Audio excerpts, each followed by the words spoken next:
반갑습니다. 공부하는 세무사 우동호입니다. 저는 경영학 박사이고 블록체인을 세부 전공으로 한 공학 석사입니다. 현재 수원대학교 회계학과 겸임교수로 있으면서 금융시스템 트레이딩을 세부 전공으로 공학 박사 과정에서 퀀트와 트레이딩에 대해서 보다 더욱 자세히 연구하고 시스템을 개발하고 있습니다. 2022년 2월에는 1월 달의 하락에 이어서 어느 정도 보합장이라고 표현할 수 있을 것 같습니다.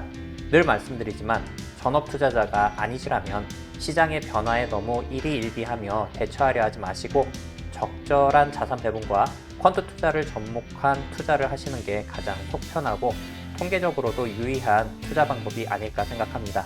오늘은 지난달에 잠깐 말씀드렸었던 우리 일반 개인들이 금융투자로 돈을 버는 방법에 대해서 간단히 말씀드리고 지난달과 변동 없는 제 포트폴리오의 수익률을 말씀드리고 제가 밀고 있는 조엘 그린블라트의 마법 공식 수익률을 함께 보도록 하겠습니다. 그리고 퀀트 투자를 하는 입장에서 저 역시 많은 도움을 받고 있는 강환국님의 슈퍼가치 전략에 대해서 마법 공식과 비교해서 2021년, 2022년 수익률을 보고 오늘은 제가 제공해드리는 재무자료를 가지고 마법 공식이 아니라 강환국님의 슈퍼가치 전략을 산출하는 것을 함께 해보도록 하겠습니다. 화면 보시죠. 방금 말씀드렸었죠. 먼저 투자로 돈을 버는 방법에 대해서 보도록 하겠습니다. 지난달 퀀트 영상 서두에도 말씀드렸던 내용입니다. 개인 투자자들은 이 세 가지 방법론을 통해서 돈을 벌 수 있습니다. 자산 배분 전략, 마켓 타이밍을 활용한 전략, 그리고 종목 선택 전략입니다. 개인적으로 저는 정해진 비율로 자산군을 투자하는 정적 자산 배분 전략을 기본으로 동적 자산 배분 전략의 마켓 타이밍에 따른 경기 신호, 좋고 나쁨을 뽑아서 확실한 상승장의 신호가 오면 주식 비중을 높이고 안전자산의 비중을 줄입니다. 그리고 국내 주식 투자의 비중은 모두 개별 퀀트 전략을 사용합니다. 즉, 이 세 가지를 모두 다 활용하는 거죠.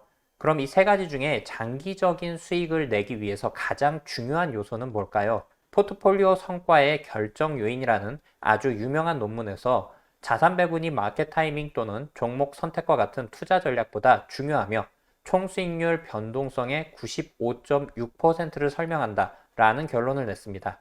저 역시 이에 동의합니다. 어떤 순간에 혹은 구간 동안의 수익률은 종목 선택 혹은 마켓 타이밍이 훨씬 더 우월한 수익을 낼 수도 있겠지만 장기적으로 볼 때는 이 자산 배분이 수익률에 있어서 가장 중요한 요소가 됩니다. 그럼 제 포트폴리오와 수익률에 대해서 함께 보겠습니다. 연금저축, IRP, ISA 세 가지의 간단한 투자 포트폴리오는 늘 그렇듯이 심플하게 가고 있습니다. 적립식으로 이와 같은 방식으로 투자하고 있습니다.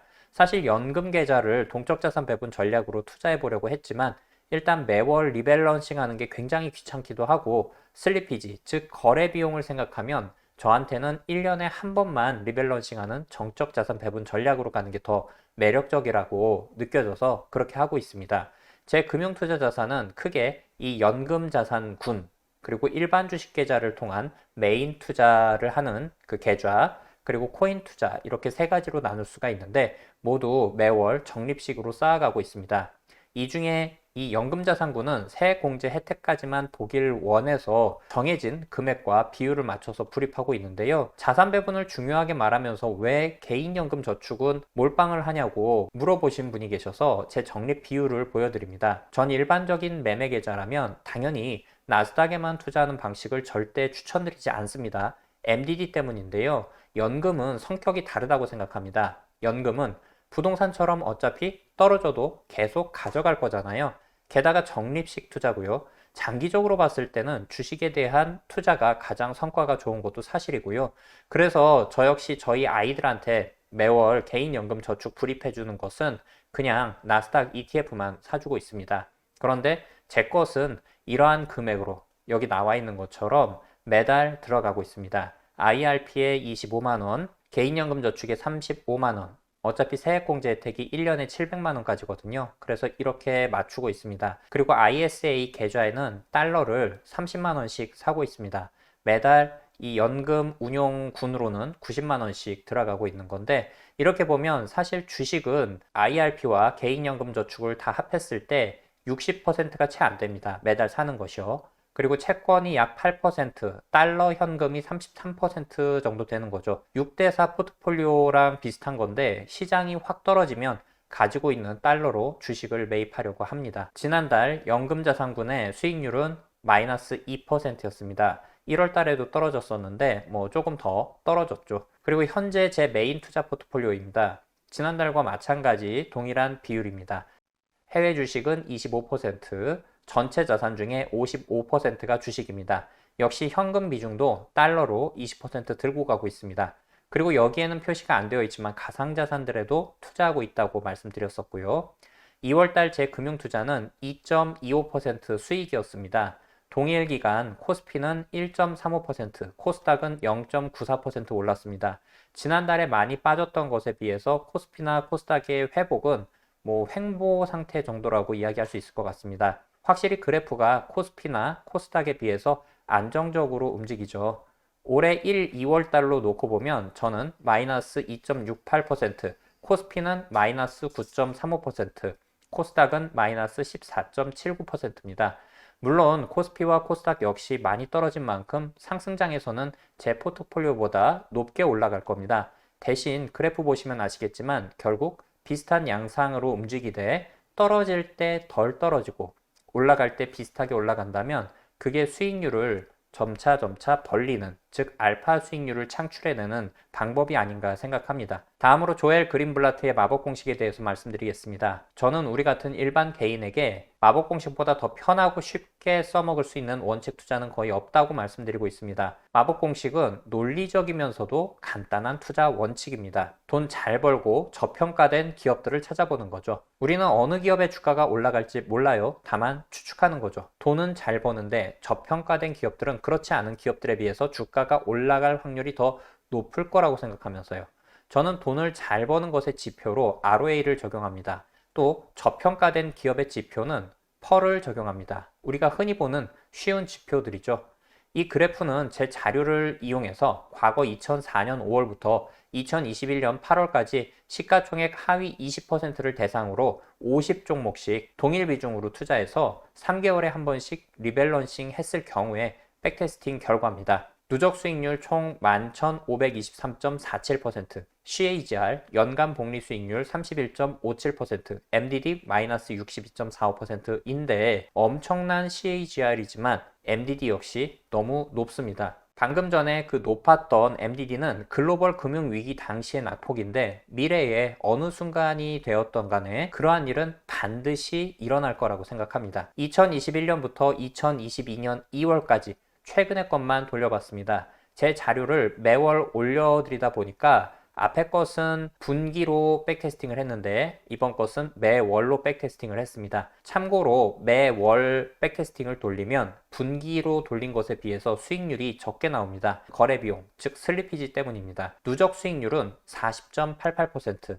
CAGR은 34.15%, MDD는 마이너스 18.94%입니다. 이 정도면 충분히 좋은 투자이지만 그래도 갑작스런 MDD에는 대응할 수가 없겠죠. 그래서 자산 배분 전략이 필요한 겁니다. 서로 상관관계가 낮은 자산들을 섞어서 투자를 하면 아까 제 계좌를 보여드렸듯이 변동성 자체가 상대적으로 작아지고 그에 따라서 비교적 편안하고 안정적인 마음으로 투자를 지속하게 만들어주는 거죠. 어느 분은 그러시더라고요. 투자하면서 마음 편한 게 말이 되냐고. 원래 투자는 고통이라고 이야기를 하시는데 그건 그분의 방식이겠죠. 저는 전혀 동의하지 않지만요. 당연히 하이 리스크 하이 리턴, 로우 리스크 로우 리턴입니다. 그분은 전자의 투자 방식을 이야기하는데 원래 대부분의 사람은 하이 리턴이 올 때까지 기다리지 못하고 그 하이 리스크만 가지고 손해를 보게 됩니다. 우리는 마음 편하게 가시죠. 로우 리턴이 절대 나쁜 게 아닙니다. 물론 로우 리턴이면서 MDD가 크다면 안 되지만 적절한 수익률을 거두면서 손실을 컨트롤할 수 있다면 우리는 복리 수익을 통해서 시간이 지나면서 결국 돈을 벌게 되어 있습니다. 이 그래프는 클래스 101에서 현재 오픈한 제 퀀트 강의 내용 중에 나오는 그래프인데요. 정적 자산 배분 전략을 기본으로 하되 마법 공식을 섞는 것만으로도 이렇게 멋진 수익률 그래프가 나옵니다. CAGR 15.18%, MDD 마이너스 14.7%인데요. 이러한 투자 방식이 제가 지향하고 여러분들에게도 추천드리는 방법입니다. 작년 연말부터 2달 넘게 준비해서 이번에 클래스 101에서 오픈한 자산 배분 전략 및 퀀트 강의는 투자를 위한 기본 지식, 회계, 기업가치 평가, 거시경제, 정적자산 배분 전략, 동적자산 배분 전략, 개별 퀀트 투자에 대한 개념, 그리고 이를 실제로 활용하기 위한 다양한 엑셀, 구글 스프레드시트, 구글 콜앱 등을 활용한 툴과 직접 만든 프로그램들을 제공합니다. 제가 만들어서 제공하는 백테스팅 툴도 있고요. 파이썬에 대한 간단한 강의도 곁들여서 제가 제공하는 프로그램들을 직접 수정하실 수도 있게 해놨습니다. 그리고 이 화면처럼 여러분의 연금 계좌, 일반 계좌, 해외 계좌, 코인 등 다양한 계좌를 하나로 직접 관리할 수 있는 프로그램도 만들어 놨습니다. 정말 간단하게 비중을 설정하고 보유하고 있는 상품 코드와 구입 수량, 매수 가격만 입력하면 알아서 자동으로 그 자산들을 모두 얼마나 사고 팔아야 하는지 다 나옵니다. 그래서 이러한 자산 배분 전략과 퀀트 투자를 하실 때 핵심인 리밸런싱을 손쉽게 하실 수 있는 거죠. 퀀트 투자를 하려면 백테스팅은 필수라고 생각하는데요. 이 영상에서 젠포트라는 사이트를 통해서 무료 백테스팅 해보실 수 있는 방법 소개해 드리니까 참조하시기 바랍니다. 그리고 앞서 말씀드렸다시피 자산 배분 전략이나 퀀트 전략의 핵심은 바로 리밸런싱입니다. 이 영상 보시면서 따라해 보시면 금방 하실 수 있을 겁니다. 이번 달 제 자료는 영상 하단에 블로그 링크 달려 있으니까요. 거기서 다운받으실 수 있습니다. 자, 다음으로 최근에 3프로TV에까지 진출하신 강왕국님의 슈퍼가치 전략에 대해서 보도록 하겠습니다. 이 전략은 강왕국님의 책에 나온 전략으로서 우리가 일반적으로 알고 있는 저평가 지표인 PER, PBR, PCR, PSR을 모두 점수화해서 그 점수를 더하고 가장 저평가되어 있는 기업들을 골라서 투자하는 방식입니다. 결론적으로 모두 다 값이 작으면 작을수록 좋은 거죠. 마법 공식처럼 동일하게 최근 2021년, 2022년 백테스팅 결과입니다. 이 저평가 지표에 집중한 퀀트 방식은 마법 공식보다 더 나은 성과를 보였습니다. 2021년부터 2022년 2월까지 누적 수익률 54.38%, CAGR 45.09%, MDD는 마이너스 22.38%였습니다. 좋습니다. 그럼 제가 드리는 엑셀 자료를 가지고 이를 산출하기 위한 알고리즘을 보도록 하겠습니다. 먼저 필터를 겁니다. PER는 1보다 크고, PBR은 0.2보다 크고, PCR과 PSR은 각각 0보다 큰 기업들을 골라냅니다. 그리고 시가총액 하위 20%로 줄이는 거죠. 이후에 PER 순위, PBR 순위, PCR 순위, PSR 순위 등을 점수화한 다음에 이 점수들을 다 더해서 우수한 기업들을 동일 비율로 투자하는 겁니다. 제 블로그에 올려드린 엑셀 자료를 함께 보시겠습니다. 위에서부터 시가총액이 낮은 순서라고 보시면 되고요. 이렇게 옆으로 쭉 넘겨보시다 보면 여기 PER, PBR, PSR, PCR 이러한 지표가 나옵니다. 여기에서 우리 방금 전에 봤었던 필터 PER은 1보다 크고 PBR은 0.2보다 크고 PSR과 PCR은 각각 0보다 큰 기업들을 먼저 골라내도록 하겠습니다. 먼저 PER은 어떻게 골라내느냐, 이렇게 상단에 버튼을 클릭하시고 아래 보시면 숫자 필터라고 있습니다. 우리가 1보다 큰 기업들을 골라내고자 한다면 1 이하, 즉 1보다 작거나 같은 기업들을 골라서 삭제를 해주면 되겠죠. 1이라고 넣고 확인을 눌러줍니다. 자, 그러면 이렇게 뜨는데 어떤 기업인지 보지 않습니다. 이렇게 처음과 끝을 선택하시고 우클릭하신 다음에 행 삭제 버튼 눌러주시면 되고요. 지우시고 나서는 이렇게 퍼로 다시 가셔서 퍼에서 필터 해제 버튼을 눌러주시고 이번엔 PBR입니다. PBR도 숫자 필터 작거나 같음을 선택해 주시고 0.2라고 입력을 합니다. 확인. 예, 다 지워졌네요.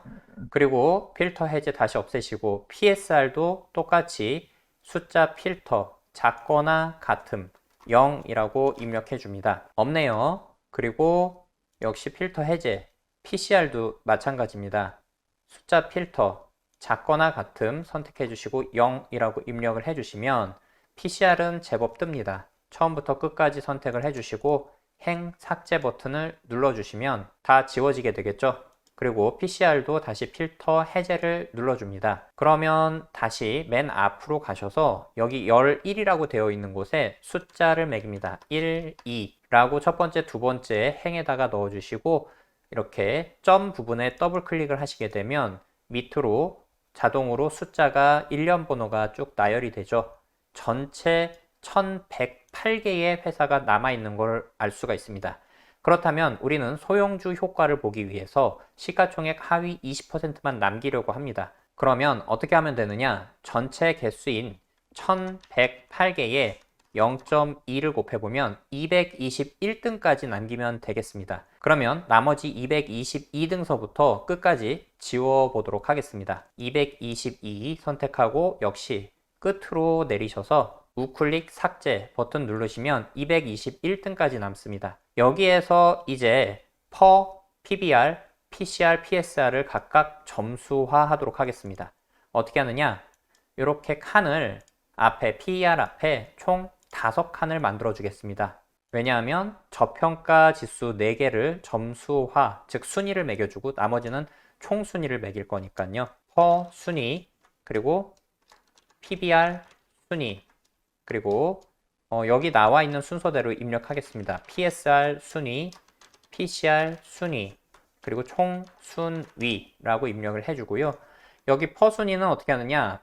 per에다가 갖다 대시고 이 숫자를 오름차순 또는 내림차순으로 정렬을 해주면 됩니다. 저평가라는 것은 이 per가 낮으면 낮을수록 좋다라고 생각을 하는 겁니다. 그렇다면 우리는 계단을 올라가듯이, 즉 오름차순 정렬을 해주면 되겠죠.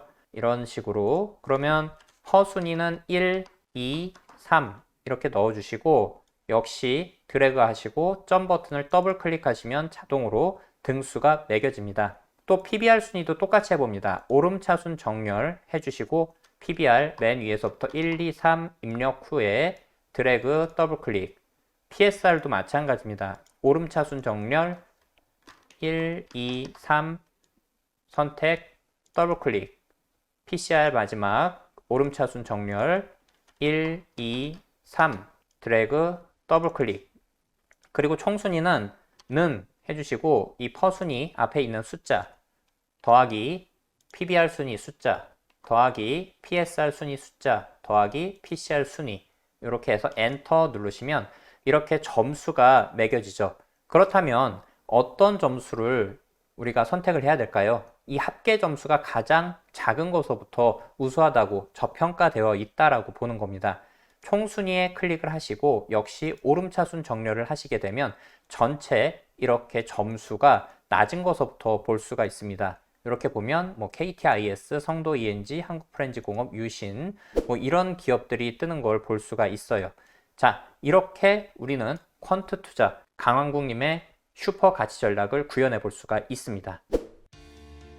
오늘은 자산 배분 전략과 퀀트 투자에 대해서 말씀드렸고 기존의 마법 공식 외에 강왕국님의 슈퍼 가치 전략에 대해서 소개해드리고 백테스팅한 결과를 가지고 이러한 퀀트 전략에 알맞는 투자 종목을 뽑는 것을 직접 보여드렸습니다. 여러분들도 직접 해보시고 마음 편한 평생 투자하시는 데 도움이 되면 좋겠습니다. 방역 패스도 이제 끝났고 전 세계적으로도 코로나는 거의 끝나가고 있습니다. 2년이라는 시간 동안 우리가 사는 세상은 정말 많이 변했습니다. 코로나가 일상이 되는 시기가 온다고 해도 우리 삶의 방식은 이미 바뀌어 버렸기 때문에 코로나 이전으로 돌아갈 수는 없습니다. 변화한 세상에 발맞춰서 살아나가야 하는 거죠. 제가 좋아하는 미국의 소설가 윌리엄 깁스는 이런 말을 했습니다. 미래는 이미 와 있다. 다만 모두에게 다다르지 않았을 뿐이다. 우리는 이미 바뀐 미래에 살고 있습니다. 제 영상을 시청하시는 모든 분들은 바뀌는 세상에 관심을 가지고 함께 변화하면서 뒤처지지 않고 변화의 흐름 속에서 여러 가지 기회를 잡으시면 좋겠습니다. 시청해주셔서 감사합니다. 좋은 하루 되십시오.